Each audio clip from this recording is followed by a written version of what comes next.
are set for action now here at Thompson Field. Virginia Tech left to right in their white and orange. Notre Dame right to left in their navy with the gold trim. And here we go. Friday night action here on this Friday the 13th in the ACC Coastal Division. With Michael LaHood, I'm Joe Malfa. Number 8, Notre Dame, hoping to avoid the fate met earlier in the year by number 5, Louisville, and that was a loss at the hands of the Hokies. They've been there, done that, and taken down a top team already. Can they do it again? We'll find out over the next 90 minutes. And without any time to digest or get into keys to the game, we'll get there in a moment. One of them was set pieces, an early one in the attacking half here for the Fighting Irish.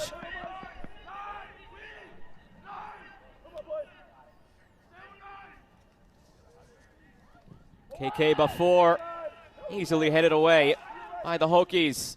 That is something that we will talk extensively about tonight, the set-piece success of this Fighting Irish side and some of the struggles off of set pieces that Virginia Tech has had this year. They've allowed 5 goals off set pieces, the Hokies, 3 of the 5 on failed clearances. Meanwhile, Notre Dame, 10 set-piece goals scored. So you can't have too much more of that in the early going here, Michael, and it's time to set the LaHood mood. Oh, Joe, the mood is optimistic for both these teams to have the optimism that I hope that they have. Number one, they have to be good on set pieces. Notre Dame, as you said, very good on them. Virginia Tech, let's just say they wish they could improve on them. Number 2, second half rumble for the Fighting Irish. They come out swinging, don't score many goals in the second half. Virginia Tech, oh, here we go. And Oento looking for one, but Timmy Adams has it. As I was saying, Virginia Tech, they tend to come alive in the second half. And the last one, it's make or break time in ACC soccer. Only a few games left. Now is the time to find your confidence, your goals, and the wins. Virginia Tech coming in feels they should be in a better position than they are right now in the middle of the Coastal, but only themselves to blame and some bad luck, to be fair. 2-1 loss against Clemson and a 3-1 loss against Pitt.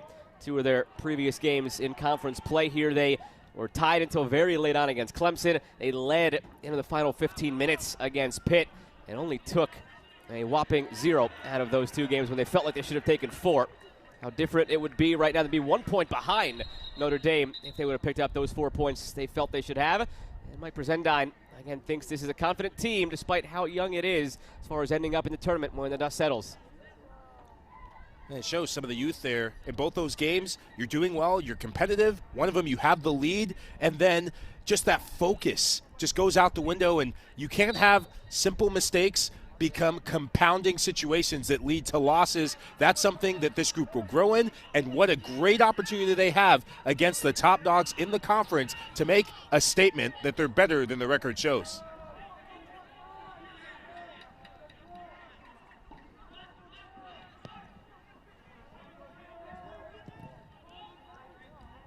Ferguson looking long until handled it. So Notre Dame comes in at 8-1-3. Chad Riley doesn't have too much to complain about for this team. Wishes it could be a little bit better in transition and on the counter if they're looking to improve anything down the stretch here. But right now, they're in prime position, number 8 in the coaches' poll, number 5 in the RPI. You and I got a chance to talk with him ahead of this game, Joe, and I think that's probably the most relaxed we've seen him. Ahead of the Virginia game, a bit more tense, but that sort of relaxed nature that he had as a player, he has as a coach, do not underestimate that. He is a fiery character deep down. His team embodies his competitive nature, and that's why they have the success they do this season.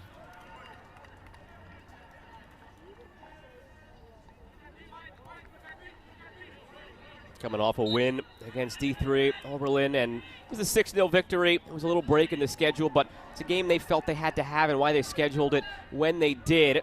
This one will go out for a goal kick. Michael, it gave them a little bit of a breather and a chance to take stock of where they are, get some of the depth pieces some minutes while still making sure they took that winning mentality to the game and did not take it for granted. I would say a 6-0 win is not a team who took it for granted, so it's just a little bit of a respite for them in this ACC gauntlet.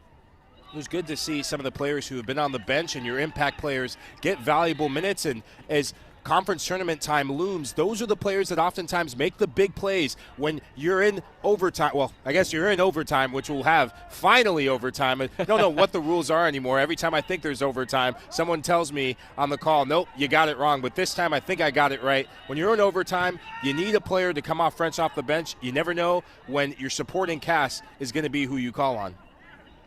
Absolutely. And the depth for this Notre Dame team certainly there. 13 different players have scored a goal this season. All led, though, by Roux and Ento. Picked up by Carter Hensley. He's the utility man here for Virginia Tech. He's played as a wingback. He's played in the midfield as a 6. Now he drops into the anchor of a back 3. Tell him to play somewhere, he'll do it, and he's done it well all season long, making his 12th start tonight. He's going to be important in that back 3. You already see he wants the ball, his composure, and when you're a player who the coach trusts to play different positions, that's a big responsibility, and he's going to step up to the plate, and in front of him, Manoa Kanuya, that partnership, that distance between the two of them is going to be so important in transition. You don't want Kanuya to get too stretched up high the field because you can be exposed and you have Notre Dame running at you in transition. Matty Burns looking at that diagonal again for Ento. It's what sprung him just a couple minutes into the game. They love to stretch the field when they can. And talking to Coach Brizendine, you have to just be ready for anything for this Notre Dame team. They want to possess, they want to play long, they could do either at any time. Now it's the other way for the Hokies, but once again, it's out for a goal kick. So Michael, when you're looking at this Notre Dame team, where's the weakness? They're comfortable playing with 11 behind the ball defensively. They're comfortable playing out of possession. They're comfortable playing over the top into Ento. They're terrific on set pieces. All of that said, it's probably why they only have one loss this year and are ranked 8th. But where's the weakness? Where can Virginia Tech get after them? It's going to be in the switch. When you play with this back 5, you're going to have 2 fullbacks high up the field, and already that opportunity that they had, one big switch, and you get it to your defensive midfielder. He hits almost a blind ball to the other side. Notre Dame, they play that 4-4-2, but everything defensively is compact centrally, so you hit it early, you get the switch, you have a 2v1 between the near side midfielder and the fullback, and you get to goal as fast as you can. But when you have a goalkeeper like Brian Dowd, it's going to be really hard. It's going to take something really special to break him down in particular. Yeah, Coach Brizendine chuckled a little bit when we were talking about how you get after this Notre Dame team, and he said, to be quite honest, it is the best college soccer team we will face this year. And that's saying something, of course, in the ACC, where there are a couple of teams that are ranked around or above where Notre Dame is right now. Wake Forest, of course. Cannot get through a broadcast without mentioning your Wake Forest team, especially early on, especially when they're playing as well as they are, ranked number 4 in the coaches' poll. Just get it out of the way. Throw some flowers to the Deacons, but no biases here. We are very locked in on this game, and Notre Dame has impressed. Their home record speaks for itself. Their ability to not just score goals at home, but to not give up much, both on the road and at home. And I think that Akron game, when you're down big bodies, some big names, key starters, and you go on the road and you still get a massive result against one of the top teams in the nation, that says a big statement about you that you are primed for a special season. If there's one weakness you could point to of the 7 goals they've allowed this season, which is goals against average well below 1 at 0.6, of those goals, 6 have come in the first half. So see if Virginia Tech can strike early here off this set piece, driven ball in, blocked by Josh Ramsey. Kept alive by Vesterholm. Trouble clearing it here for the Fighting Irish. Set up there for Yoshizawa. Now again a try from distance. And it ends up out onto campus and out for a goal kick. Hokies doing a good job of smothering anything Notre Dame had on that play to clear their lines, and Notre Dame do that really well on their own set pieces and attacking opportunities. They fight for everything, so good job on the Hokies for being alert and being alive in transition moments. They're very aware of what this game means, the Hokies, knowing that they come in number 40 in the RPI. Now they have to get to 500, of course, to have any tournament consideration, but 40 in the RPI, have some big RPI games remaining tonight. This Notre Dame team coming in at number 5. Looking ahead, they've got number 26 Virginia, number 7 Duke. So they have some opportunities to bolster the resume and sneak in the tournament. Bafour draws the set piece.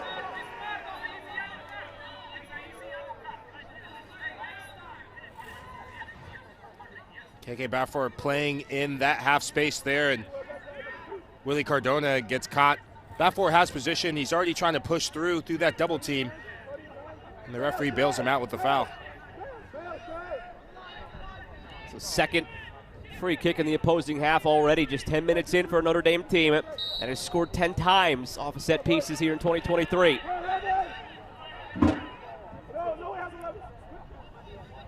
Ethan O'Brien serves it up. Still loose, not out of the woods yet. Virginia Tech finally further away. So they've given up 5 set-piece goals. Notre Dame has scored 10. It was number 1 in your keys for good reason and will be as the night goes along. For Virginia Tech, it's the focus, the organization that typifies good teams that defend against teams that have a strength on set pieces. And for the Fighting Irish, it's not just free kicks, corner kicks, but throw-ins as well is something to keep an eye on. It's almost like having a corner kick in your arsenal. And for the throw-ins as well, one officially that they scored off of. More on that in a second. Here's another one of those long throws. Comes all the way out for a goal kick. So many times, Michael, they're able to use that throw-in as a weapon to just keep the pressure on an opposing team. Maybe they're, I don't know, parallel with the top of the 18 or even extend it out 10 yards. You're getting that long toss in. So now all of a sudden, if you're Virginia Tech, you're pinned in your own 18 off of a throw-in. Well, sometimes, I remember when I played college soccer, the North Carolina Tar Heels had Shannon Williams, who played for the Philadelphia Union professionally and had a good career for the Tar Heels. He had a long throw-in, and we didn't scout it because we played them early on. And I remember he launched one from midfield, and before we knew it, we were scrambling all hands on deck. But once you get practice, once you see it on the tape, you have to be locked in. You can't take anything for granted, even if it's towards your box or towards 35 yards out. It is a very dangerous set play for the Irish. Weaving through, this Notre Dame team sprung free from Matthew Rue. Knocked it short. KK Bafford. Virginia Tech wants to go in transition, and now Kenua has the space for it. Last touch a bit too heavy out of his feet. Picked up by Bonneau. Ramsey. Recovery.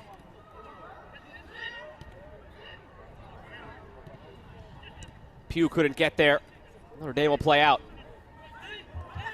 It's good recovery from Bryce Bonneau because Kenua had space, and when he picks up his head, he takes his eye off the ball, and the ball rolls away from him. But that's what you want from your two center midfielders.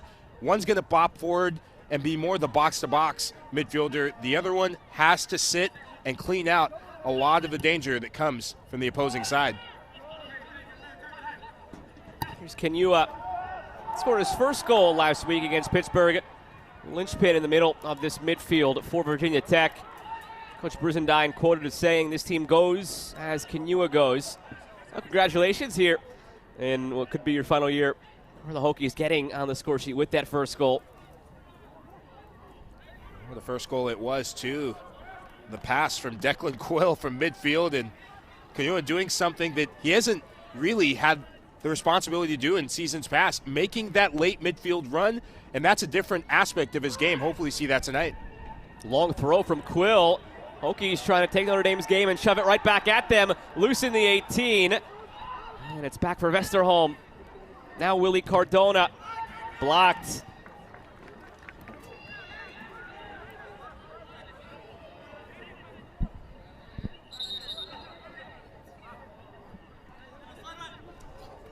Cardona gets it back in. All the way back for Grant Howard, who's been a mainstay last year as a freshman and again now as a sophomore, making his 12th start tonight. Headed on for Pugh. Connor Pugh, a nice move to get in behind. Pugh saved off the line by Ramsey. He had some help behind him as well. Not quite sure that would have made it in, but Pugh already showing what he can do. Slip through. Chance still alive for Yoshizawa. And now cleared away by Gennenbacher.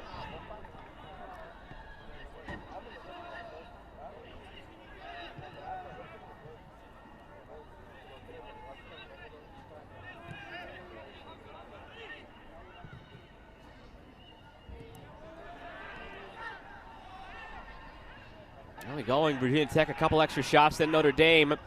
Interestingly enough, for a team that has been as successful as it has been this year, Notre Dame, just with the one loss, they haven't really done a good job of out shooting or out corner kicking, if you will, the opposition. Only time they had the advantage in those was against NC State. They've been on the wrong end of those stat categories game in, game out, which again you wouldn't expect for a team that is 8-1-3 and number 8 in the country.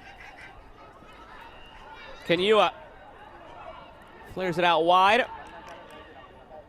Uimana, a bright freshman with 2 goals, 3 assists on the year, serves it up. The header over the bar. Best chance so far for Connor Pugh, one he'd like to have back. The Hokies have been on the front foot. They've showed good patience in the attacking third, and it's left side, strong side with Uimana. As I said, he has a very good, delicate chip delivery from wide areas, and Connor Pugh, he'll want that one back, as you said. Sometimes as a striker, you almost don't anticipate it's going to get through that first line of confrontation in the air, but you have to be more on the front foot and more anticipatory. Hopefully that doesn't come to bite them and bite him back. Leading active scorer among the Virginia Tech players. Stellar career he's had every step of the way, starting in the community college level, 2019, then Coastal Carolina, and now 3 years at Virginia Tech. One you'd liken him to finish.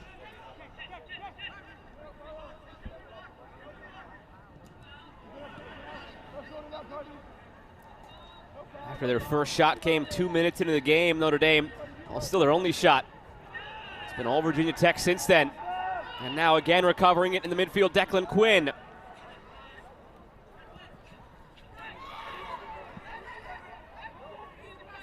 Quill looking through, blocked down.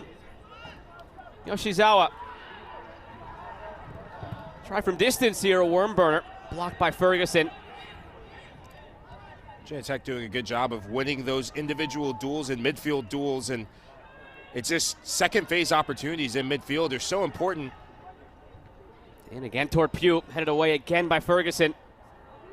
Because typically the Irish are the ones that pride themselves on winning those challenges.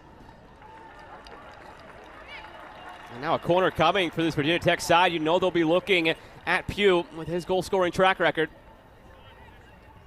Head coach Mike Brizendine will want to resurrect that number right there, 6 from 2021. What a way to announce yourself to the Hokies program. But it's fallen off just a bit. I think that's due to some of the competition he's faced up front. But now, as one of the elder statesmen, they need him to rise up and really contribute.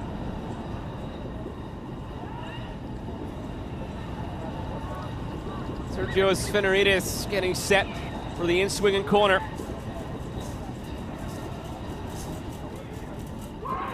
Fenarides near post. Pugh was ducking for it, and they'll do it again.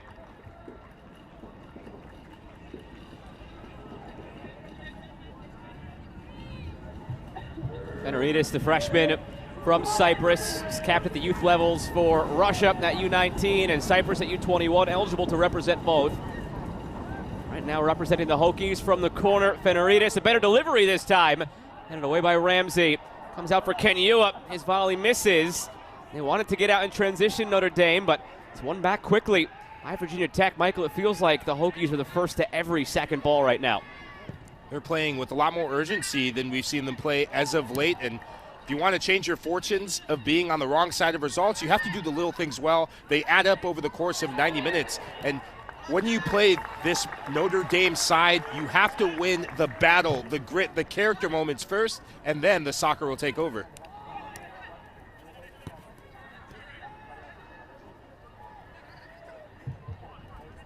Quill. Kenua.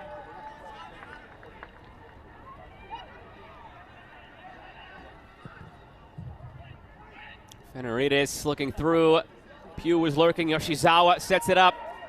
Calling for it on the near side was Willie Cardona. Had a lot of space. Instead, it's Uimana on the left side. Uimana wins a corner.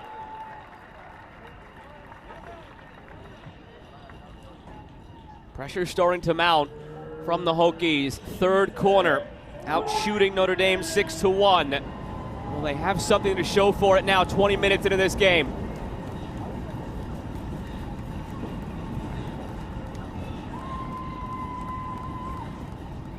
Uimana curls it, looking for Pugh, comes all the way through on the backside. Cardona right off the noggin of Josh Ramsey, just stood there and took it. Oh, man. Cardona. Shizawa goes down, but out for a throw, and subs are coming on. We have to take another look at this one. I'm not brave enough to do what we just saw from Patty Burns, pardon me. I have to give credit to the right guy. It was Burns standing in there and taking that one. Oh, my goodness. What a way to show how strong you are and how courageous you are. Man, I don't know about him. Arms behind your body. Oh, man, that ball could have gone anywhere. And those of you at home, you would have spilled your Gatorade, let's just say that.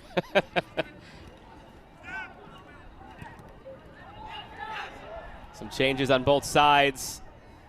It was Nolan Spicer, Sebastian Green on for this Notre Dame side. Sent long in the neighborhood of Cardona. Lofts it toward the back post. Uimana was set up for it. Andy Sullins came on for Virginia Tech, as did Isaiah Bird. Love to see the possession stats in this. Virginia Tech seems to have all the ball. Notre Dame, and sometimes they can lull you to sleep in how they sit off, and they're looking to poach you on the counter. All they're looking for is for you to make one bad decision in possession, and then that front two can fly off to the races with Matthew Rue and his blistering pace and quickness and acceleration. But for Virginia Tech, they have to start getting more shots on target. Willie Cardona does a good job of really getting his laces through that, but you got to make something count really quick, because Notre Dame, this is probably one of their slower starts in the ACC. And here they still are at 0-0. It was Spicer and Green who came on for Russo and Ento on the Notre Dame side, and Spicer already drawing a foul in the attacking half. Nolan Spicer doing well to go shoulder to shoulder, wins the first challenge, and it's Vesterholm who drags him down for the second. Sullins and Bird, the two UVA, two Virginia Tech transfers, just came on for the Hokies, Quill and Pugh. So a change in the guard atop the lines at striker for Virginia Tech. Trying to keep things fresh and keeping the pressure on Notre Dame as they have so far halfway through this first half. Sullins.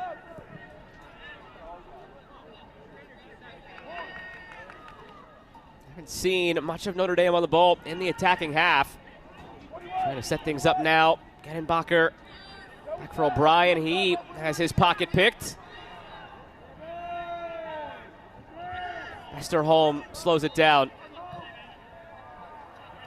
Here's our Week 7 ACC Network Saturday College Football lineup. Noon Eastern, 11 a.m. Central. The Command Center presentation of Syracuse and Florida State, number 4 in the nation. And it's Virginia Tech hosting Wake Forest in Blacksburg at 8 Eastern. And number 17, Duke, hosting NC State in Durham. Michael, your Wake Forest going to have to come into Blacksburg on homecoming night tomorrow and deal with all that comes with that crazy crowd for the Hokies. Enter Sandman and see if your Wake Forest team can enter and exit with a victory. If they do, I'll be entering the stadium in my Demon Deacon outfit. His wins have been a bit of a grind for the football team this year.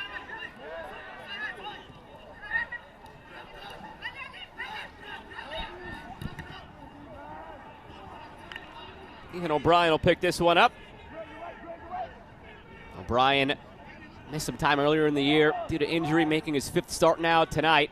Missed all of 2022 with injury. So glad to have him back as he's taken his rightful spot in the heart of that midfield.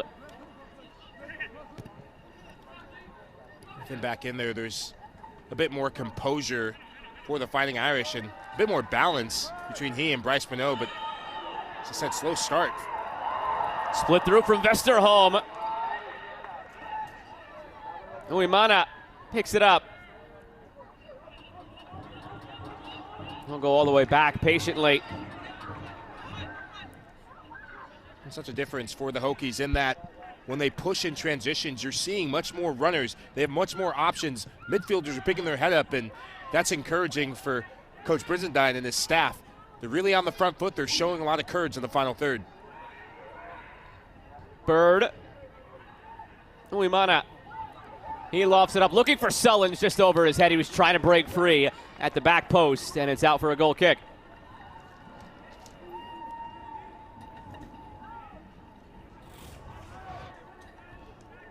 Hokies are finding those half spaces beyond the two defensive midfielders, and look at that. It's Bird making the diagonal run. A little bit better pass from Vesterholm, and he will connect there, but those are the small details that you need to get right against this difficult Notre Dame back line. You can break them down in the initial play or phase of play, but they get back so quickly, and you only have a snapshot at goal to get it right, or else you're going to have to recycle in possession.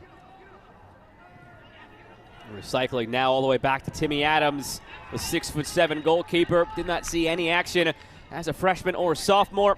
Now making his 9th start here as a junior.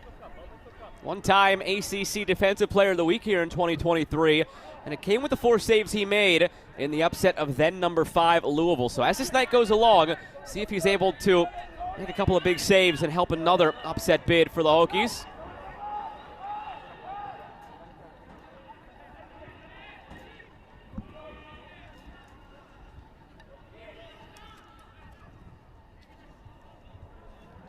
Sullins pops it up to himself, off the chest, lays it back, over the top. And the offside flag comes up late here on Virginia Tech. Intricate play from Tech. Yoshizawa is impressed early on. He's just finding that pocket of space at the top of the box. Skill check, thank you very much. Doesn't matter, but right there from Kanua, wrap your laces around it, man. Have a shot.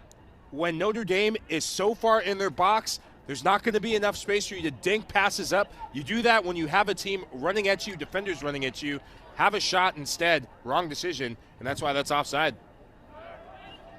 Yoshizawa, the sophomore from Tokyo, Japan, has had a much different role so far in 2023. Last year as a freshman, he was all ACC freshman team, made 16 starts, had 2 goals, 4 assists. Here in 23, he's played in all 12 games, but this only his 2nd start, just 1 goal, 1 assist, so a little bit of a dip. It's been a different year overall for Virginia Tech. Last year, just 3 wins and what was a clear reset, clear rebuild. They're already starting to see the rewards of some of the lumps they took last year. And Michael, in speaking with Coach Brizendine, they knew full well last year was that year for them. They were going to reset. They were going to get these youngsters out there, still are. Over 70% of the minutes and the goals coming from freshmen and sophomores, so they know it's still going to be next year and the year after that where they are back to contending, but to already be in this spot where they feel they should and will be in the tournament when the dust settles with such a young team, it's why the future is so bright here for the Hokies. And you look at the opposite number, the opposite team in Notre Dame with all the experience that they have. A lot of these young players that were freshmen, they were the beneficiaries of having players around them, and when things don't go your way as a young group, those fine margins of details, those plays that you freeze up a bit, that goes away over time. You can't buy experience. It's why it's so valuable in any level, whether it's college soccer or the pro ranks. But it's in these games right here that are the greatest litmus tests of have you learned from past mistakes? How far have you come for this young group, and have you grown up? Because if the answer is yes, as you get to the final stages of this season, you will find yourself in the NCAA tournament. And it's the little things like that right there where Uimana could have given up on that play, but instead he battles and wins the corner. 4th corner for Virginia Tech. Uimana positions it. Uimana looking toward the back post, punched away by Dowd. Bafour gets it further clear.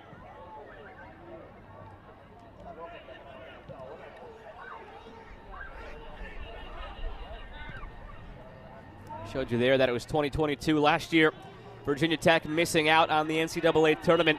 That snapped what had been a really nice streak, 6 straight from 2016 to 2021, where the Hokies were in the field when the dust settled 5 times under Coach Briz, where they made the Sweet 16. So hoping to get right back to that.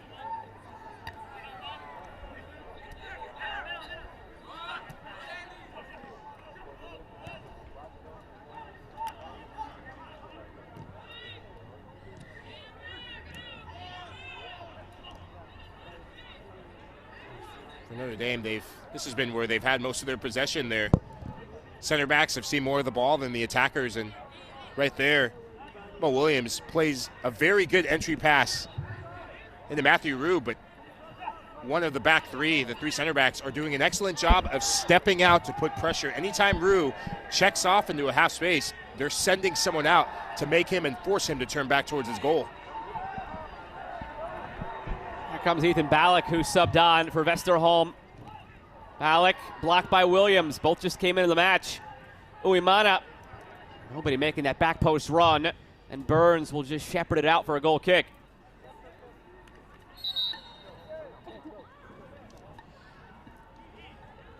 Here's the week's featured ACC women's soccer matchup Thursday. Boston College takes on Wake Forest in Winston-Salem. Then number 11 Notre Dame faces number 3 North Carolina at Dorrance Field in Chapel Hill. Coverage kicks off at 6 Eastern right here on ACC Network and the ESPN app. It's going to be an entertaining game between Notre Dame and Carolina. Carolina and Florida State, they were going neck and neck for that number 1 position. Stanford hanging in there as well. Absolutely, and Florida State, UNC played a thrilling 3-3 draw, buzzer-beating goal from Florida State a couple of weeks back. Don't miss that one, Notre Dame and UNC this week. And last night, Florida State beat Notre Dame 4-1. So all that going on right now in the ACC. Here's Yoshizawa. Uemana. Wanted to get that service off with his right foot. Goes back instead. Feneritis. Uemana. Kenyua. Eldest statesman in this lineup for Virginia Tech. Yoshizawa forced into the corner by Gennenbacher.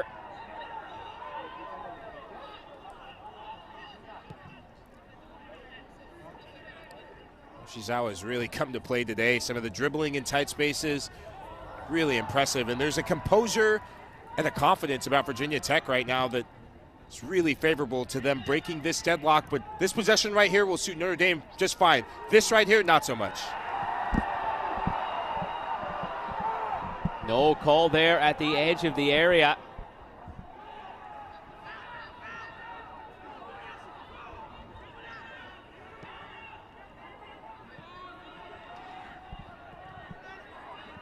Matthew Radavoisa on it now. He also subbed on for Ethan O'Brien.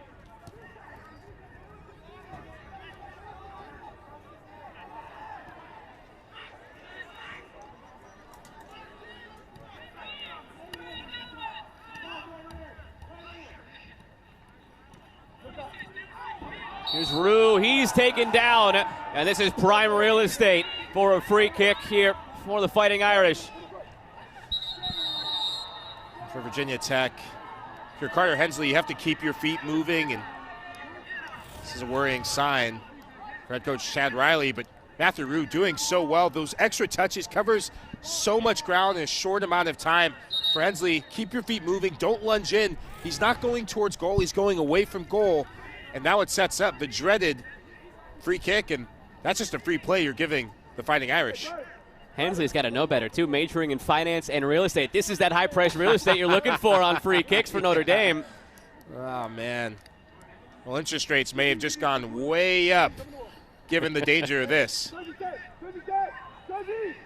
Well, you could throw out the 10 goals on set pieces bit here for Notre Dame and how good they've been on services. This is probably a direct strike here.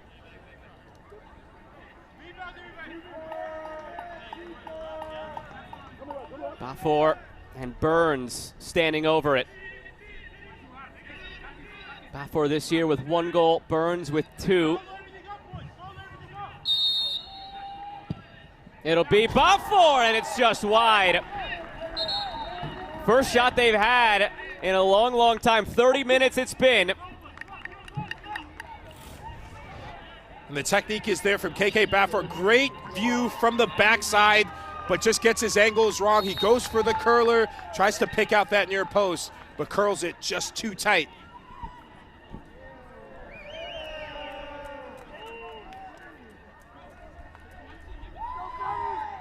Just a second shot of this half for Notre Dame compared to the 8 for Virginia Tech. Had a couple other halves to begin games like this in this season. Notre Dame had just one shot in the first half against UNC, held without a shot in the first half against Akron. Both those games they went on to tie. Uimana back for Feneritas. And Kenyua.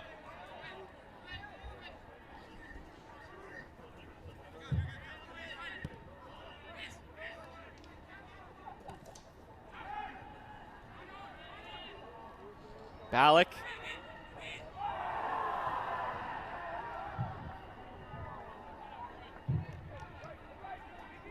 Uimana and Kenyua. Possession really one-sided. It feels like no official metric to give you on that, but our eyeballs tell us that it's mostly Virginia Tech controlling the ball. Yes, and your eyeballs are right. 20/20 vision on that, Joe, because Virginia Tech are moving it from side to side, and you have a man advantage with the back three, but it's been in the midfield, the attacking midfielder, whether it's Ethan Ballack or Yoshizawa before him. They're doing a good job of playing off the shoulder of one of the two defensive midfielders, but it's in transition that Notre Dame can be very dangerous, especially with these two. Patty Burns. Burns whips it in, guided away to Bafor. It's Carter Hensley who sent it away. Back for Ramsey.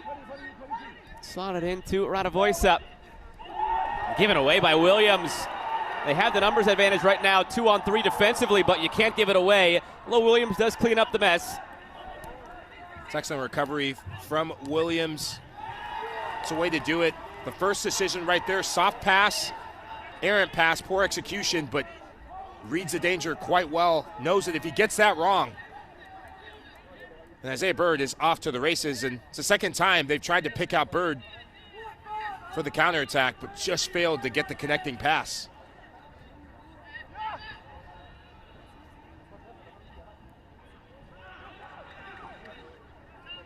Last year in South Bend, 1-0 Notre Dame. Prior to that, 6 straight wins in this matchup for Virginia Tech. Here's a chance for Rue. Into KK Bafor, cuts in, back to Rue. Matthew Rue taking his time, still with it now. He took too long, moment's gone.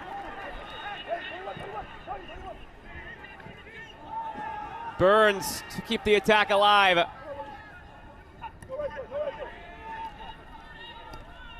Radavoisa. Bafor turning on Howard. Tracks back well and wins it cleanly. Sullins. Now looking long over the top for Bird. Foot race with Williams. Bird cutting back the other side, and Williams clears. Disappointing decision from KK Bafor. That is the golden moment right there. That's been Notre Dame's bread and butter. 3v2 in transition on the counter. And once he cut it back to his right boot, you just knew there was a stop clock on that. You can't do that. You have to be more greedy. Burns rifles it through and out for a goal kick. And beyond just when you saw Bafor with it, Michael, it could have been even on that first touch for Matthew Rue, but he tried to set it up on his preferred foot instead. And that's where first time finishes. When the ball comes in for the first opportunity, that ball is made for KK Bafor to just take in stride. But Patty Burns, he's had 2 crosses in the last 2 movements. Much better from him, busting down that left-hand side.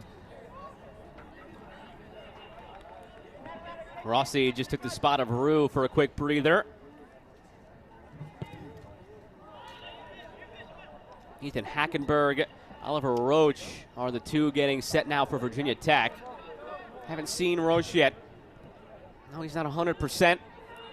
So they've limited the minutes a little bit. See a late cameo here in the first half, and we'll see if that spills then into the second half for one of the bright young freshmen of the Hokies and Roche. Now it's Spicer, a bright young freshman for Notre Dame.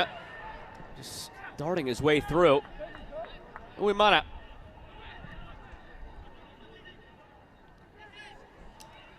Settled by Bird. And wide for Cardona. Crowd sensing maybe something here. 7 to play in this half. The turn from Bird. And it's cleared away. Isaiah Bird's been dangerous since he's come on. Just relentless in his runs, his movement. but it's the verticality that he's bringing for the Hokies that's troubling this Notre Dame back line. He's just been all over the place. Skill check right there. If he's a bit closer to Ramsey, I believe, then maybe he could pull that off. But Ramsey, no stranger to good defending, has the right movement, the right defensive instincts on that play. Another swap of the strikers for Virginia Tech. Sullins and Bird off, Roche and Hackenberg on. It's a throw down next to the corner flag for Cardona.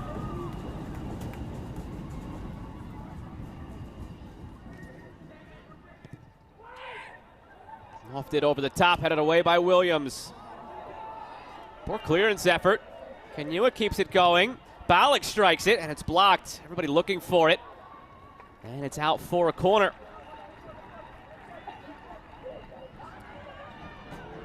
The sustained pressure for Virginia Tech.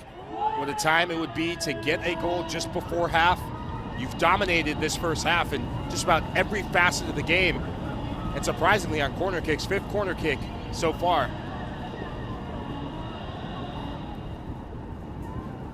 Uemana looking for Roche. Glances through for Cardona. Cardona puts it back in, and it's back out for a corner.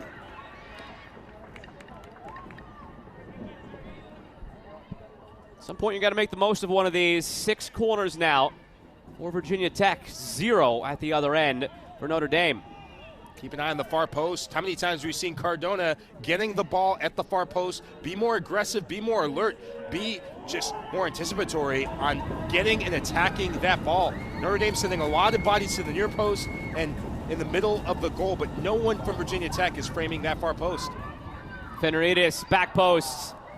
And another opportunity gone by the wayside, out for a goal kick. Tomorrow afternoon at 2 Eastern, the ACC Huddle Crew will kick off the afternoon at Brooksfield at Wallace Wade Stadium in Durham. 90-minute pregame show leading into Wake Forest and Virginia Tech at 3:30. Then you'll get set for NC State Duke at 8. Stay tuned for the game, for after the game, for a complete wrap-up and interviews with players and coaches.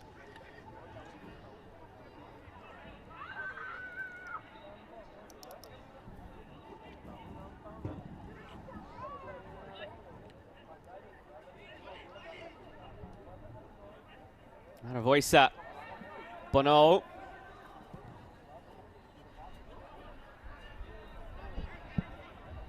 And with 4 to play, it's not been the best half for Notre Dame, Michael, but at some point you just got to be a goldfish, move on, try to get back on top of your game in half number 2 if you're Chad Riley and crew.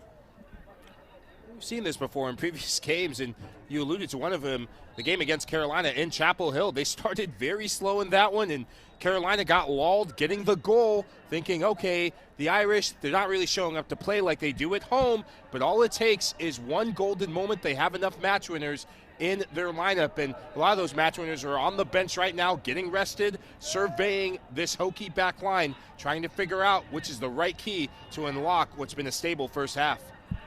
And good news for Notre Dame is if this gets to halftime, 0-0, we have 3 minutes to go. Figure they're favored. Track record would indicate that. They've only allowed 1 second-half goal all season, and it was an own goal against Virginia. So they've not had an opposing player, Michael, score on them in the second half of a game in 2023. Heck of a stat. So is this one. For the first time tonight, Notre Dame has a corner kick. Have to get on them early. Virginia Tech had some opportunities to do so, did not capitalize.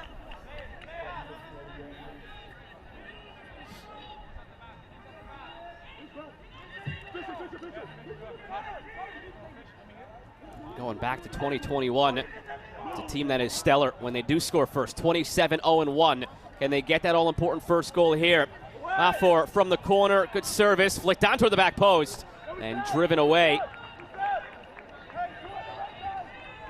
Good work from Tech to get someone to hit second balls and really collect second balls, but not take any chances. Get that ball high, far, and wide. They do their job, and they could see out the next phase, but just as I say that quickly, Notre Dame winning second balls again.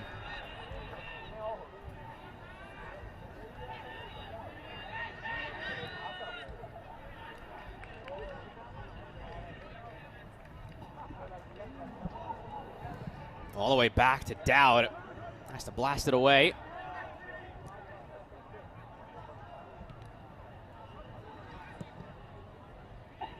Over the top from Genenbacher. Feels like they've grown into this half a little bit, Notre Dame.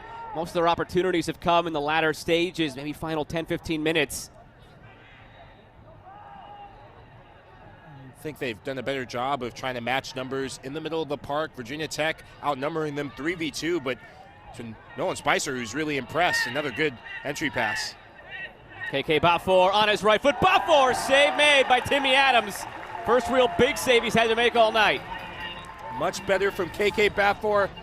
You know he wants it on his right boot, and he chops right there, sending the defender the wrong way. Just can't get enough curl on it, aiming for that far side on his right side, but Timmy Adams sees that all the way, almost telegraphed to his gloves.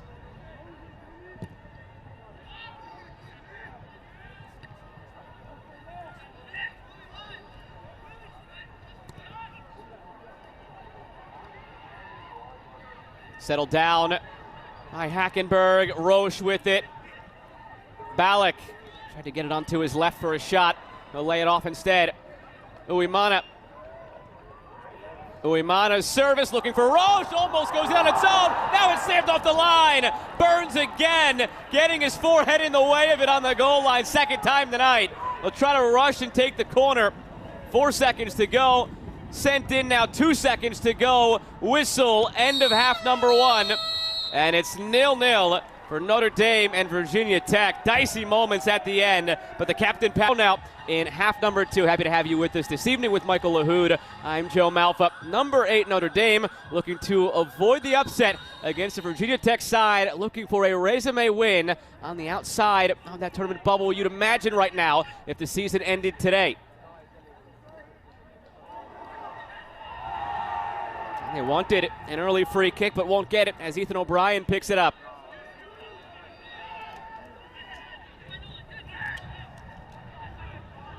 Spicer, a heavy touch. Back for Grant Howard.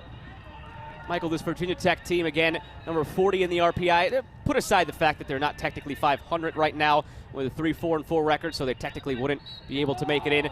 Resume-wise, win over Louisville, number 40 in the RPI. How close do you think they are right now to punching a ticket into the tournament when that dust settles? They're living on the edge. I would put them just slightly outside, and you still have conference play to go, or tournament play to go, in the conference, but it's games like this that can be the difference maker. I remember my freshman year at Wake Forest, we were very young. We had more freshmen than we did any other upperclassmen or any other class in our program, but it was getting the wins late on and being competitive and really just making a fine account of ourselves that got us just into the tournament. Once we got in the tournament, it was a completely different season, but it's games like this, you put in the good half, it's being complete. Put together a complete 90 minutes, and that'll get the committee on your side. Still have some opportunities, Virginia Tech, beside these next 45 minutes. Looking ahead, UVA, big rivalry game a week from tonight. Then they have Duke to end the regular season on the road, number 15 right now. Here's Uwimana. Step over, takes it end line. Uwimana blasted and parried away by Brian Dowd. Put a lot more pace on that than I thought he would, Michael. All night we've seen him go for that precision ball in over the top, floated toward the back post, just drives this one near post on Brian Dowd before he commits the foul. And a big difference, he goes to his left in the first half. He kept going to his right, couple step overs. Good for you, young man. Goes to the byline, changes the angle. But Brian Dowd, he was alert, he was aware, and he makes the save. 5 of the 7 goals Virginia Tech has allowed in ACC play come in the second half. And all 5 of those have come in the final 13 minutes of play. So a team that has struggled late in games, again going up against a Notre Dame team that has allowed 1 second-half goal all season.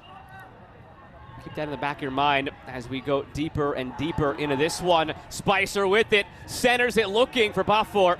Cleared away by a retreating Willie Cardona.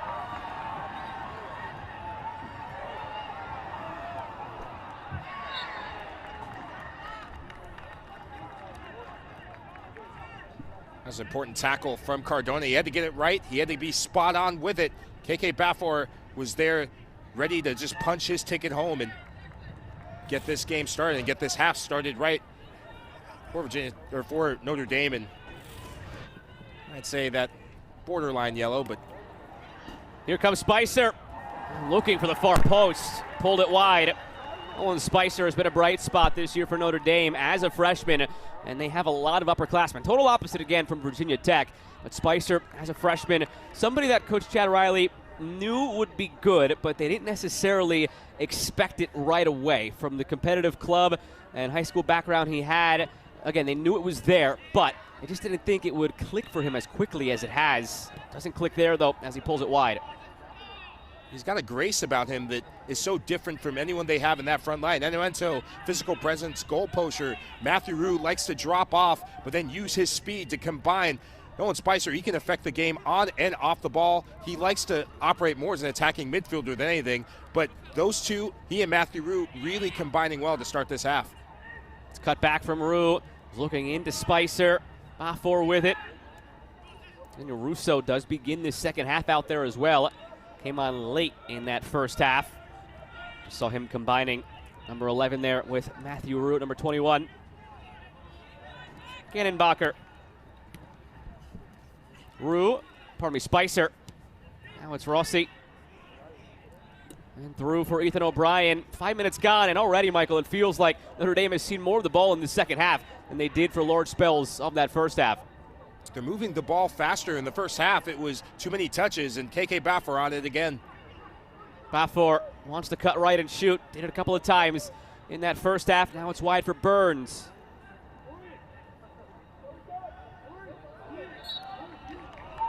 Free kick on the way for Notre Dame. They want to put this one down quickly and take it. And they will. Slip through for Spicer. Rue lets it run by. Rue goes for a goal. And out for a goal kick. A big difference from the first half. Nolan Spicer showing that ability to drop off in the pocket, but it's Daniel Russo who's jetting, making that slashing cross, or that run across the field. Look at him. He's functioning as a center forward. When you have those two dropping deep, it asks questions of the back line. They don't know who to mark. At the end, Matthew Rue swings wildly at the shot. That's why it goes over the bar. 7 goals this season. Had 4 last year, and he had 7 in his outstanding freshman season 2 years ago. So his next goal would set a career high watermark for him for the Fighting Irish. Bafor trying to play through the contact. Eventually, foul is granted. And this crowd does not like it, as Yoshizawa was called for it.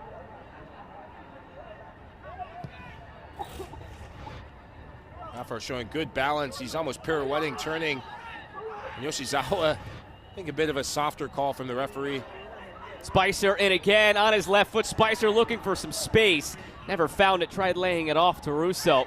It's twice now in the box, Michael, where you would have liked them to get a shot off. Once in the first half, it was Rue and Bafor. Here in the second half, it's those two, Russo and Spicer, where they don't end up getting a shot off at all. I'm questioning why there's so much hesitation from the Fighting Irish in the final third. We haven't seen that from them up to this point in the season. They're a team that's very efficient when they get high percentage shots like that. Mentioned before, this home crowd for Virginia Tech. They are undefeated at home this year. 2 wins, 4 draws. And Coach Brizendine spoke to us a bit about this home field advantage they've formed this year. Some of the past teams that have had success, those teams that for 6 straight years made the NCAA tournament before it came crashing down last year, felt that the identity of those groups was that of road warriors, better on the road than at home. This year, though, the exact opposite, as Rue's pass finds no one and it's out for a throw. This year's group has gone ahead and just bought into this home atmosphere, undefeated at home. Last year, they had 1-6-1. So they're feeding off that crowd. Can they feed off of it here on Ted Lasso night, Believe night, they're calling it, and pick up 3 points late on? I have my Ted Lasso jokes in the can ready whenever you are, Joe, but this is a sort of match and the sort of atmosphere that brings the best out of this young team. But now it's about tying it together. The first half, they definitely were inspired, and they're making me believe that they can get it done. That definitely doesn't count as a reference, John. It was on the screen. I don't know. I won't give it to you. Thank you. Quick throw and taken here. Cut inside from Roop. Slips as he goes to shoot. Russo taken down, and a penalty. You better believe it. Notre Dame now from 12 yards out. A chance to go ahead.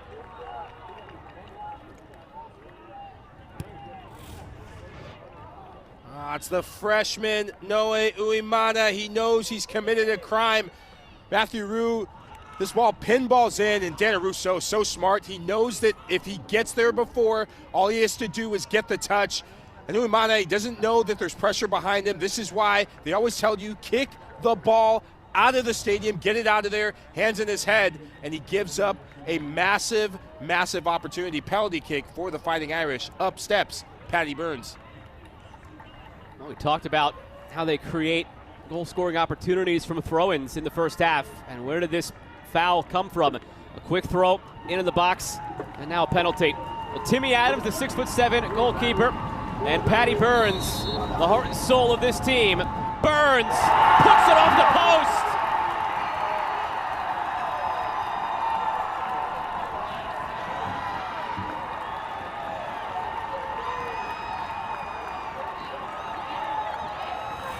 What a massive let-off from Patty Burns. He opens up his body, telegraphs it to that bottom left-hand corner. And Timmy Adams, the big frame of the Virginia Tech goalkeeper, I think that forces the wayward shot from Patty Burns, and that is a game changer. That could be a momentum changer for the Hokies. Have to tip the cap to Timmy Adams. Odds are, if that didn't hit the post, he was going to just save it and gobble it up anyway. Had that one read like a book. It helps when you're 6'7" as well, but he was all over that one. And they turn it into something now at the other end. Uimana was let off the hook. He committed the foul that conceded the penalty. You saw as soon as he left his leg out, he knew. And just that false sense of security that he had in the first half, and I think Virginia Tech had throughout the first half. It's changing in this second. Another look here at the penalty, and you're right, Joe.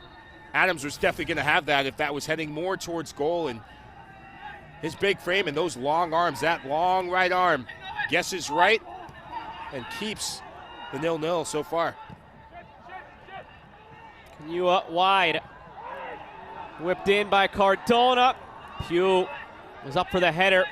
Uimana settles. Back he goes. Vesterholm to Uimana. Uimana for Yoshizawa into Vesterholm. Good movement back to Yoshizawa. He goes down. No penalty call this time.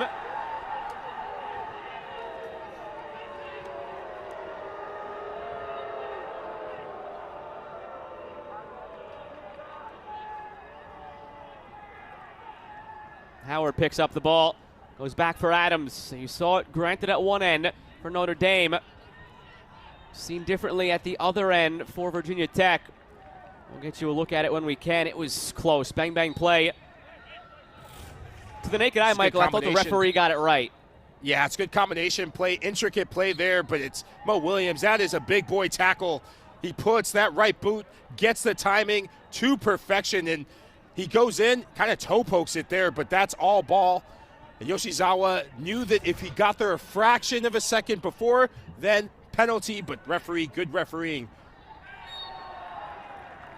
And so is that, no doubt, a foul on Matthew Roux. Seemed frustrated at times tonight, Roux. Hasn't had many clean looks getting into goal. Very physical start to this second half. 6 fouls already against Virginia Tech. In the first half, it was a bit static from Matthew Roux, but since Nolan Spicer's come on, those two have been looking for each other a bunch more. Enuento, this may not be the game for him, and he's going to have to take some time on the bench to figure out how he can impact it. A player who needs more space to run into behind and thrives off crosses, but you're not going to get service if your team doesn't have the ball. And Virginia Tech showing good awareness to keep possession and force Notre Dame back and away from goal. But this second half, though, the Fighting Irish have come to play. Seeing some of that confidence and resilience from Virginia Tech in this one that they established in the upset of Louisville about a month back. Uemana serves it. Header centrally gobbled up by Brian Dowd. It was after that game that things really clicked for the Hokies, and they've carried that resilience and confidence with them every step of the way. Even though the results haven't been there in every game, Michael, they felt the performances have been. And that's something that Coach Brizendine is very proud of throughout this season for his young Hokie side. But a corner to defend now from Notre Dame, carelessly conceded. And those are things that drive you crazy as a coach. You see glimpses of what your team can be, and this is a glimpse of a golden opportunity. Keep an eye on Declan Quill. Brian Dowd gets there. Declan Quill saying, oh, man, that was my goal. And he would have been right, but Brian Dowd, this is why he has the shutouts he does, and he's the astute goalkeeper that he is. He reads the play well, reads the danger well to cobble it up. And Oento back out there now for Nolan Spicer. And Green for Bafor.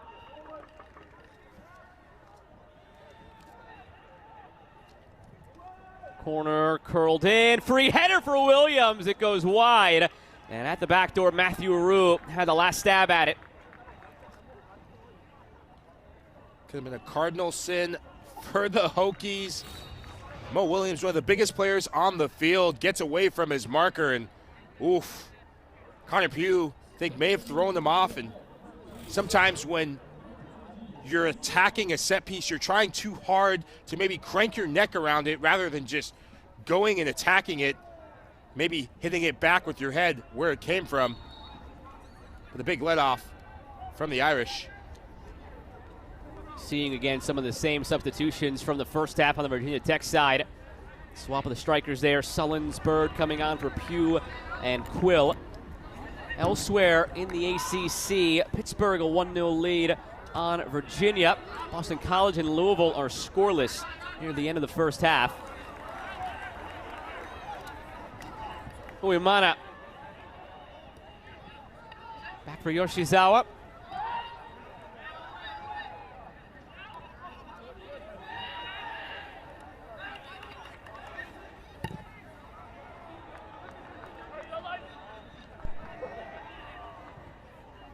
Cardona. Vesterholm. Pass to Oento.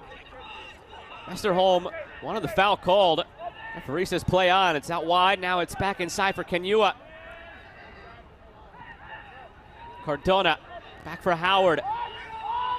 We saw much more of this in that first 45. Virginia Tech trading places with Notre Dame. The Fighting Irish having much more possession to start out the first 10 minutes, with Tech settling it down and moving it from side to side, getting both fullbacks high up and involved. Uemana.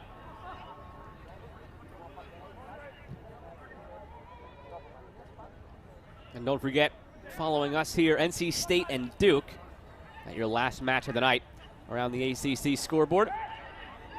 Dallin cuffed Evan Kerr on the call for that one. Sullins lets it fly.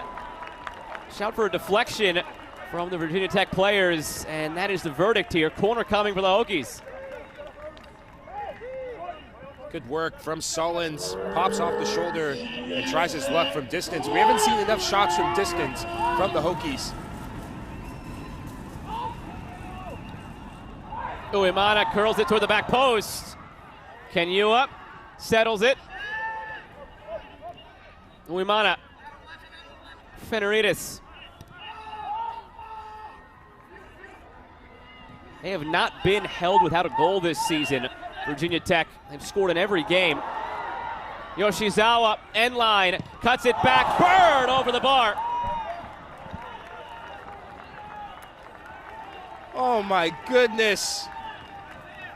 I almost fell out of my chair with this, because Virginia Tech, how many times do you have to get in behind? Yoshizawa does well. That extra touch to the end line creates the angle for Isaiah Bird, and he chooses the wrong club. He goes for the driver when he should have hit the putter. Swings wildly at this, and a rush of blood to the head. Those are the ones that you want back, but you got to get it right eventually, because you're letting Notre Dame off the hook. Notre Dame lets you off the hook to start the half. And Bird, good to see him back on, because he was the most dangerous player for Virginia Tech in that first 45. Again, a couple of years for Bird at UVA. Transfer this year to Virginia Tech.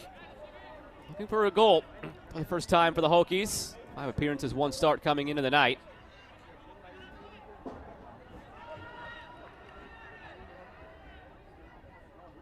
Howard running out of room. Taken by Vesterholm. This game has completely shifted after the missed penalty by Notre Dame. Seen more Virginia Tech on the ball, more of Virginia Tech in the attack. Out shooting Notre Dame right now 13-5. That was 8-2 at halftime. So still have the advantage in the second half as well, 5-3. So they've restored the advantages they've had statistically after weathering those first 10 minutes and weathering the penalty attempt that was put off the post by Patty Burns of Notre Dame. Since that penalty miss, there's more bite to Virginia Tech, and sometimes getting subs, fresh legs, new threats on the field in the form of Isaiah Bird. Bryce Bonneau now carrying. He lays it off for Burns. Cleared away by Willie Cardona. Cardona's had 2 defensive plays that have been immense. Won the tackle on KK Bafford just pretty much in the first couple minutes of this half, and then that clearance, very timely from the fullback. Feneritis on the ground through the middle, gives it away. Matthew Roux with Russo to his right. Roux to Russo. Russo angling, looking for Ento. Cleared away by Hensley.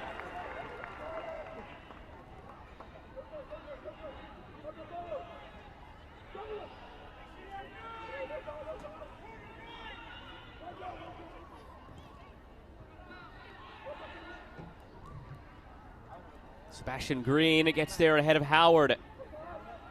Burns looking for Ento. Diving header away from Hensley. And the foul called against the Fighting Irish. Virginia Tech surviving this recent surge from Notre Dame.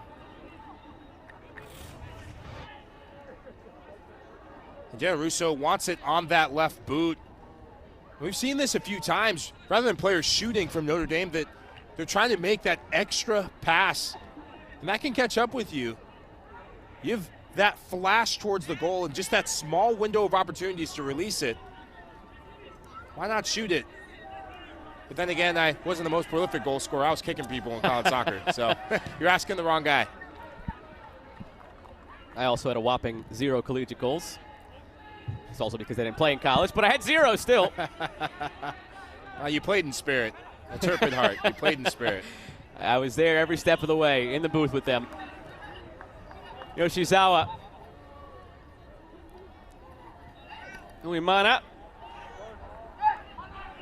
Kenyua with some space. Looking for Sullins. Ramsey gets it clear. Howard. Cardona. Slipped inside for Yoshizawa. He's seeing more time on the ball in this second half. And when he's on it more, it's a good thing for the Hokies. Kenyua. Vesterholm looking back for Yoshizawa. Poked all the way out to Uemana. Waiting all alone. No way, Uemana to the back post. Header away from Ramsey again. Uemana makes a different choice than I would have liked him to make. You have one defender out. Go 1v1 at him. Look right here. You have a defender isolated. Get to the end line, send it a different cross. He does just that this time. And it's canceled out for a corner. Much better from Uemana, recognizing that the space was there, recognizing where he could have been much more dangerous. When you sending crosses from wide areas, that benefits Notre Dame. They have big bodies. They can defend crosses well, but their back line is under a ton of pressure and a different pressure when you go at them 1v1 and really test those fullbacks. 8 corners now for Virginia Tech. Good delivery. Headed away by Notre Dame.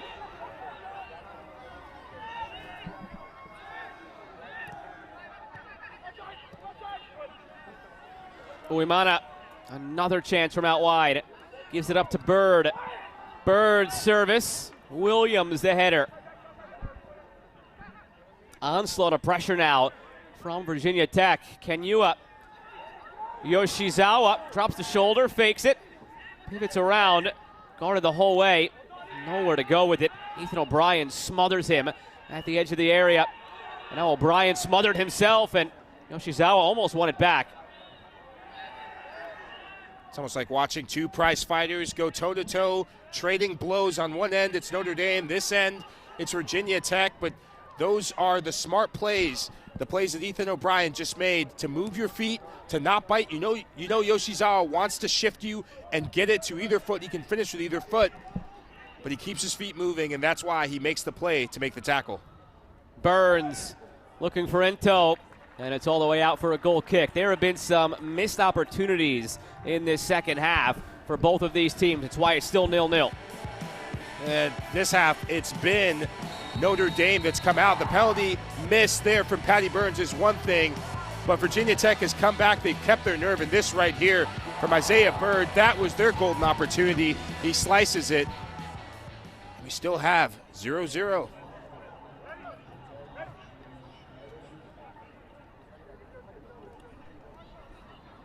Is there a late winner in this one? Fenaritas picked up a yellow card in the aftermath. Mitch Ferguson comes on for Burns, for Russo, and Spicer for Ento. A lot of changes here from Notre Dame side that has been under the cosh the last few minutes as Virginia Tech has wrestled back control of this game. Again, it's late in games that Virginia Tech has faltered this year. Majority of their goals in ACC play have come late. All of those have come in the last 13 minutes of second halves. Officially dissent against Fenaritas, the yellow card.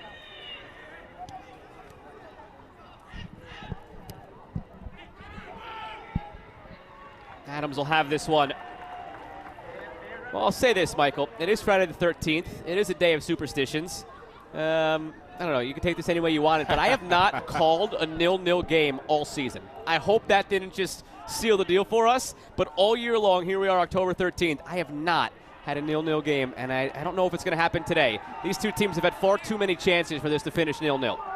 And these two teams are really going for it. There's no sense of resting on your laurels, and that's why I think your prediction and your momentum will continue to carry, Joe. The question is, which team will get the all-decisive goal? That's what we're looking for in these last 21 minutes. And with Michael LaHood, I'm Joe Malfa. Happy to have had you with us so far this evening, and hope you stick with us. These final 20 minutes should come down to the wire between a Virginia Tech team looking for their second top 10 upset of the year and a Notre Dame team looking to remain unbeaten in conference play. 4-0-1, 13 points, their best start in ACC play in their history. Yoshizawa lets it run too far by.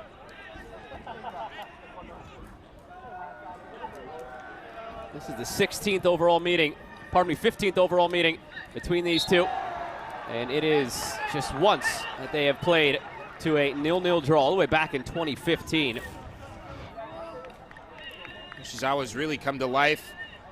And when he gets it on that left boot, he's trying to play forward passes. And Ethan O'Brien, that's been a fun matchup to watch between the two of them. O'Brien got the better of him on the previous opportunity where Yoshizawa was trying to chop to his left or maybe go to goal. Then Yoshizawa answers back and draws a dangerous free kick from out wide.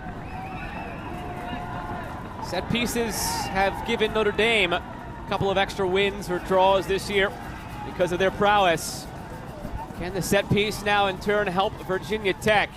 Fenaritas, well, he wanted to go for goal and catch down napping. It's not quite the way it worked out. I think Fenaritas may have had some olive oil on that ball. Maybe olive oil on his boots when he hit this. Yeah, gets it completely miscued. Disappointing because you know he can do better. He's had decent set piece service, but Coach Briz maybe shake that off, and hopefully he'll shake that off. Even Brian Dowd, the goalkeeper, was confused. He planted his feet, palms outstretched toward the sky, and sort of did a double take. Like, was that really the effort there? Well, you don't want to give any added motivation as the goalkeeper to invite pressure to your own goal, so tread lightly if you're Brian Dowd.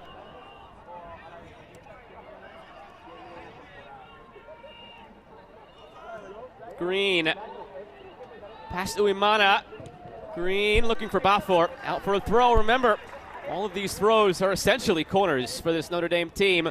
They will launch them in, and they earned their penalty earlier in this half off of one of the throw-ins. It's handed off to Genenbacher.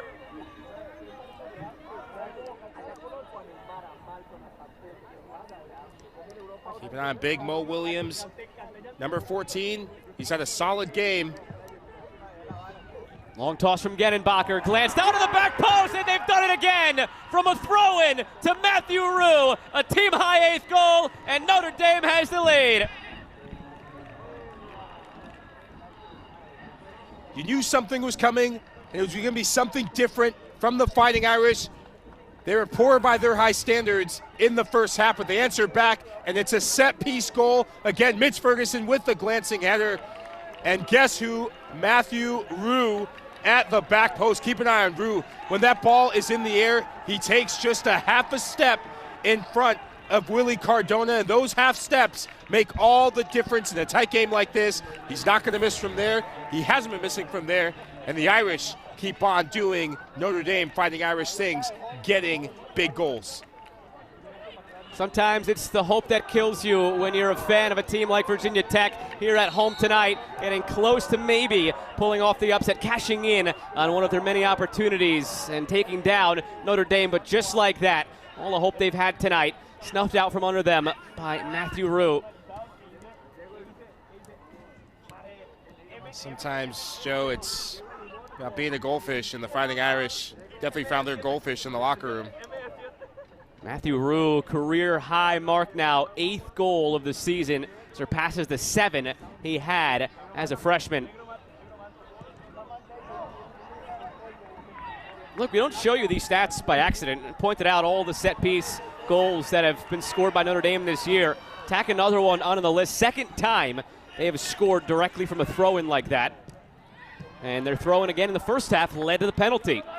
So they very well could have 2 goals off of throw-ins in a way tonight, if not for Patty Burns putting the penalty off the post.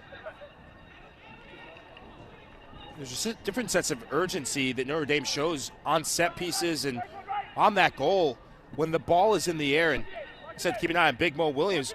Mo Williams cuts and he loops back around, and it's Mitch Ferguson who's the target. And they have different set plays and different players who can attack the ball. You're going to need somebody to attack the ball in the air here, though, defensively. Free kick coming for the Hokies.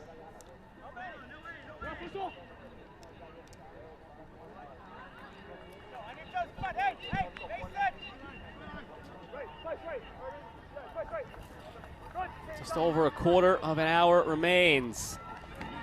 This would take this Notre Dame side a full 8 points clear atop the Coastal Division, pending results from elsewhere this weekend. Fenerides scoops it. Sullins. Header goes the wrong way. And that's out for a goal kick. They tried to play it off as a corner, but it was Sullins who just headed it the wrong way, tried to glance it on. And this Notre Dame team, 27-0-1 when scoring first, and they've only allowed 1 second-half goal this year, an own goal against Virginia. The Hokies facing an uphill battle by those stats. But Virginia Tech, they're no slouches themselves, also known to come alive in these final 15 minutes, and they'll need to be more pressing in that front two with those 2 strikers.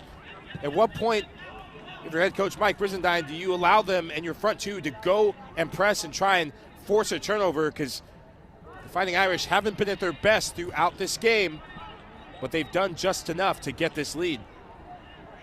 By the way, Michael, my no nil-nils this season, still intact. There we go. Hey, you're the rabbit's foot, man. Get Joe the pro on here. Although Virginia Tech does have 4 1-1 draws this season. I'm sure they would take a 5th because it would be a big one against the number 5 team in the RPI.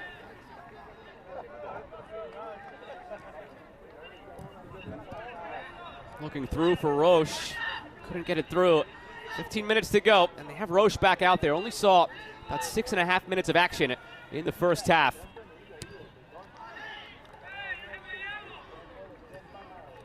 Disappointing not to see him fully fit and healthy, because he's a player that when fully fit, could make a big difference.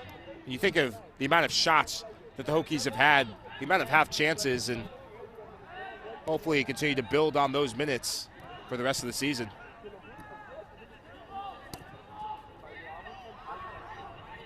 Gathered by Hensley, back for Adams.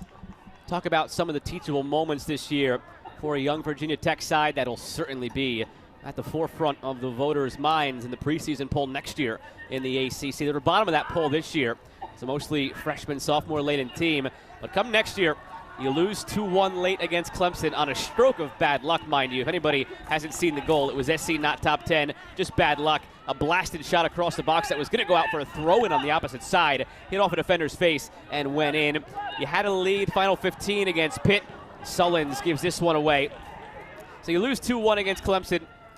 Goal scored dying seconds. You lose 3-1 against Pitt, leading to the final 15. You're down 1-0 here against Notre Dame. That's three top teams they've gone toe-to-toe with as Sullins lifts the boot up high. Surprised he didn't get called for a dangerous play there with the referee staring it down.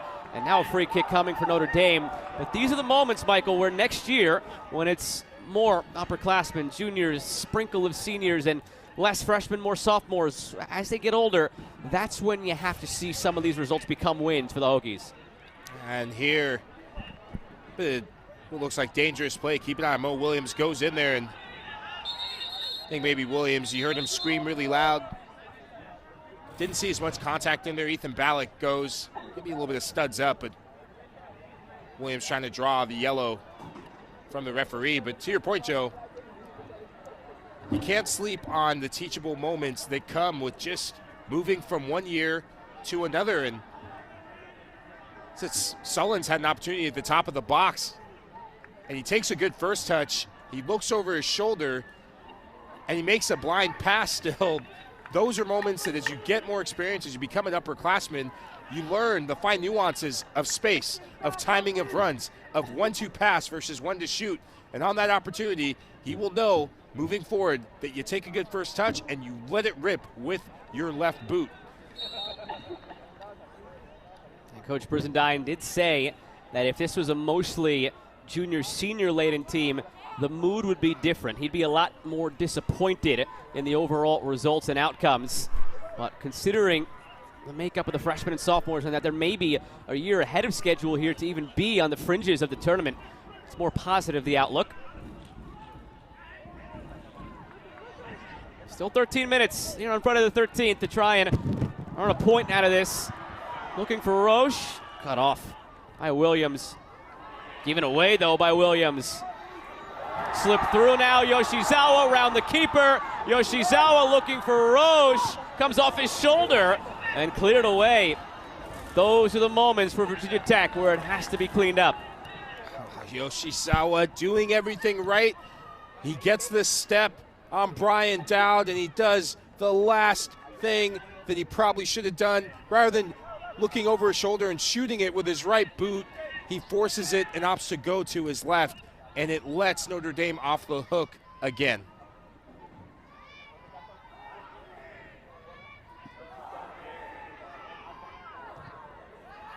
Feneritis, Hensley, Yoshizawa turns right into the pressure. Won by Russo. 3v3 here. Make it a 3v2 as he gets past Yoshizawa. Along for Bafor. Here's Rue on the backside, lingering. Too much on it. Could have been a tap-in. Instead, a goal kick. And before this game, Fighting Irish head coach Chad Riley, for as great as the season has gone, and you'd mentioned it before, what do we need to work on? Counter, attack, and transition moments on display right there. Notre Dame, through Daniel Russo, through Matthew Rue, and KK Bafor, they are experts in transition up until at times they get into the box, and it's execution there that lets Bafor down.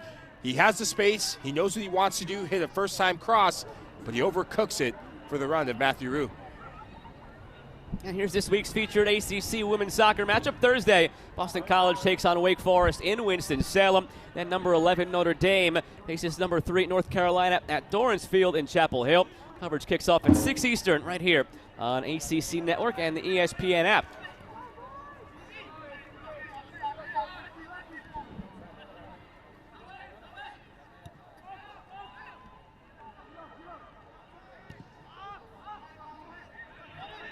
Only one late goal to note for Virginia Tech in a game this year, but it was a big one. 88th minute against Louisville. Seal the deal in their upset of then number 5 Louisville. Can they do it again late on against a top 10 team? But remember, this Notre Dame team hasn't allowed a true goal in the second half of a game this year. The only goal they've conceded in the second half in 2023, an own goal against Virginia.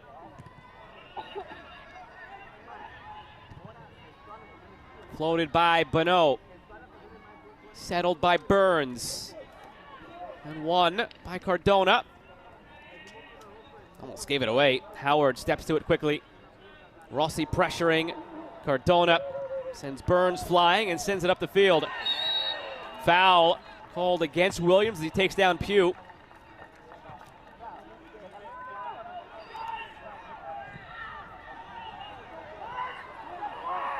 Uemana cuts inside, heavy touch, he lost it, commits the foul. Notre Dame trying to seal the deal, up a goal, 10 to play. It was Matthew Roux off a glanced header, off a throw-in. Just knee there. Deanna Russo doing well to double down and back press, and see that left knee of Uemana catches him, and those can be a bit of zingers. Good to see him back up, jogging up the field.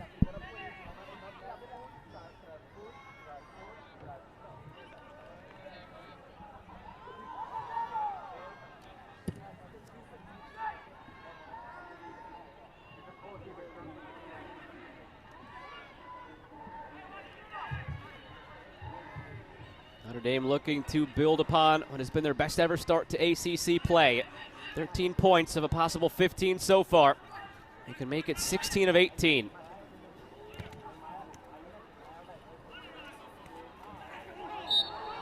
Elsewhere, Virginia's come back from a goal down to a 2-1 lead now at home against Pitt.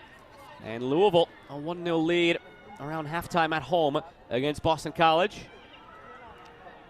I said, don't sleep on those Cavaliers, and good to see Deanna Russo coming to life late on in this game. Very quiet game by his standards, and it's been a physical matchup between he and Uemana late on.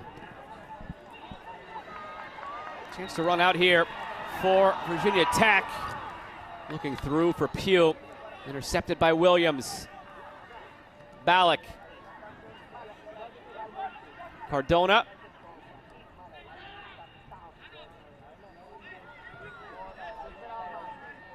Now Hensley.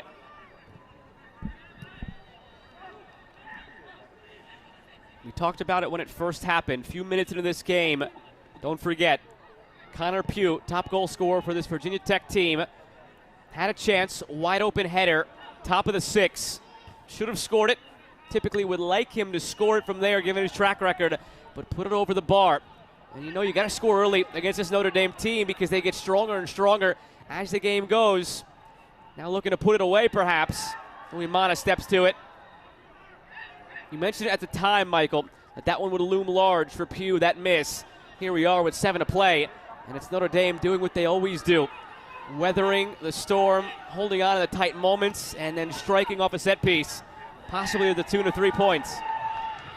You see the game starting to get stretched. Virginia Tech looking the leggier of the team. Keep an eye on Kanua. That's your defensive midfielder trotting back, and maybe that's where there's a pattern for the Hokies in giving up late goals. They put so much effort into getting a goal. It's so hard to score a goal, but you need to pace yourself as you go through a match. And it's Roux with his 8th of the year. That would hold on to be the winner right now. There's a reason why I said the mood was optimistic for the Irish. It would be on set pieces, and it's Matthew Roux. Mitch Ferguson with the glancing header. You can't get sucked into the first ball because the back post is open, and Matthew Roux, not the tallest player, definitely one of the quickest ones, but one of the best goal instincts you'll see in this conference. Poacher in terms of the highest compliment of the sense of that word, Matthew Roux. Always right place, right time. That is what you want out of your 9.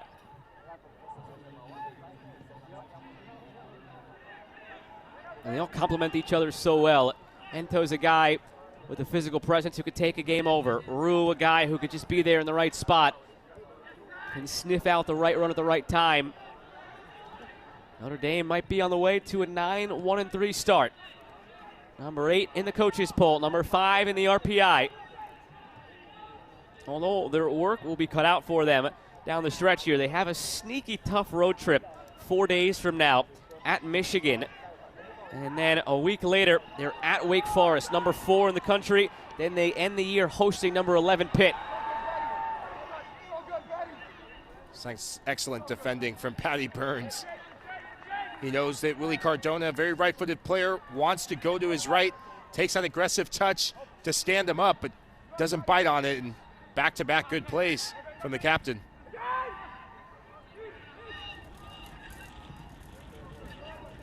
Virginia Tech looking at the final few games. Have to pick up some wins when you can against a Queens team and a Radford team that you would figure they pick up 3 points against, but then against UVA in the rivalry and then against Duke to end the year. You're going to have to win one of those games to bolster the resume and get over 500 and into tournament consideration if, again, this does become a loss here in the final 5 minutes. Well, Virginia holds on to the lead that they have in a big game that they're in, then that bolsters their resume and just opportunity time. And with 5.5 minutes left in this game, it could be opportunity missed for the Hokies. Still time left to rescue what would be a massive season-saving point. But then you're facing just about must-wins the rest of the way in your season. Certainly must-wins in those games against Queens and Radford. Queens number 193 in the RPI. Radford 211 out of 211.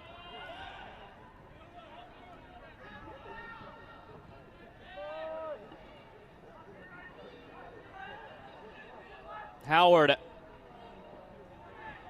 Don't forget, following the conclusion of this game, NC State and Duke right here on the ACC network.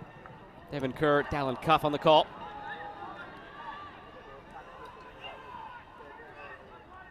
Rue into space, 1 goal already. Matthew Rue lost it at the last moment.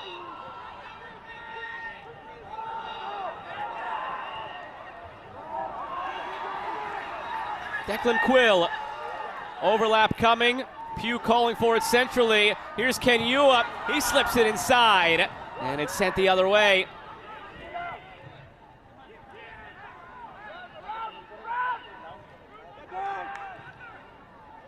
Burns clears. Thought maybe Kenyua, a week fresh off of his first career goal for the Hokies, might want to line that one up and go for goal, but tries to slip it through. Defended and read well by Notre Dame. He's a bit gun-shy on that one. This fighting Irish back line, so difficult to break down, but no one's closing you down, and that ball was teed up to just take a touch and let it rip from distance. And as the clock ticks down, those moments play in your mind as a player, but it's all about what you do after it. If I was on the field, I'd be thinking, next time that ball comes, I'm going to crank it from distance and see what happens.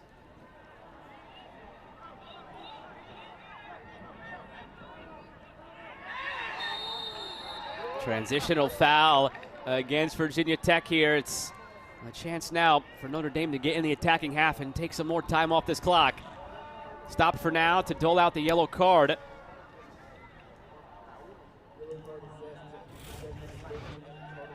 Ethan O'Brien looking for the contact there, and Carter Hensley, who's always going to be second best.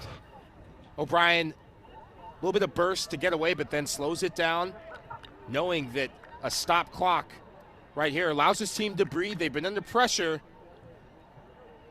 in the last couple minutes, but Virginia Tech, they need to get the ball. They need to get back up the field, start putting early crosses in, maybe win a knockdown and get a goal.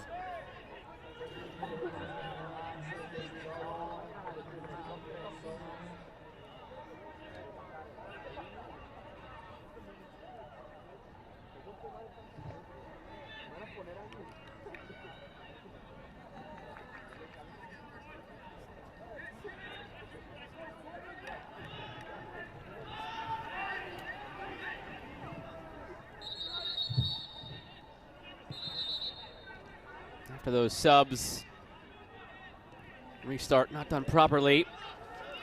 All the way back to Timmy Adams with 2:09 to play. Still holding it up. Only 3 shots in this second half for Virginia Tech after they had 10 in the first half. 8 corners for Virginia Tech, just 2 for Notre Dame. So many of the metrics you look at sort of dictate where the pressure has been in this game as they restore some time to the clock. They favor Virginia Tech, but some missed opportunities from a young team. And a veteran Notre Dame side proving why it's number 8 in the country. Capitalized on the one really good, clean look at goal that they had.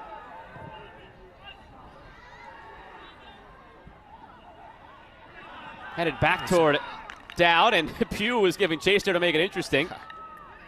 But it's those little details there that matter most that show the experience of this Fighting Irish team.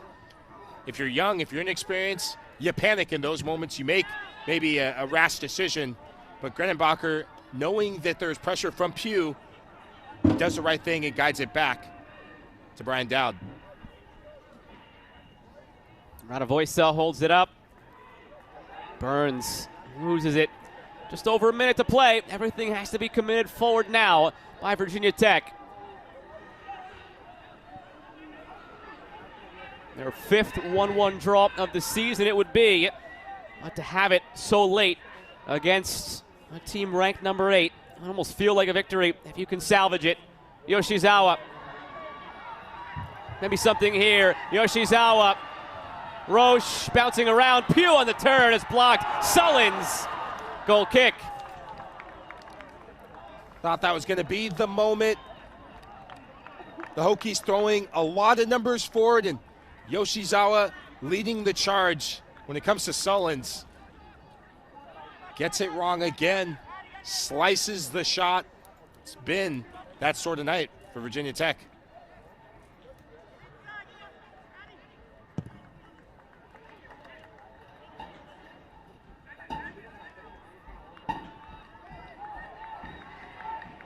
Well, closing seconds here. It's going to be 3 points for Notre Dame. Countdown begins from 10.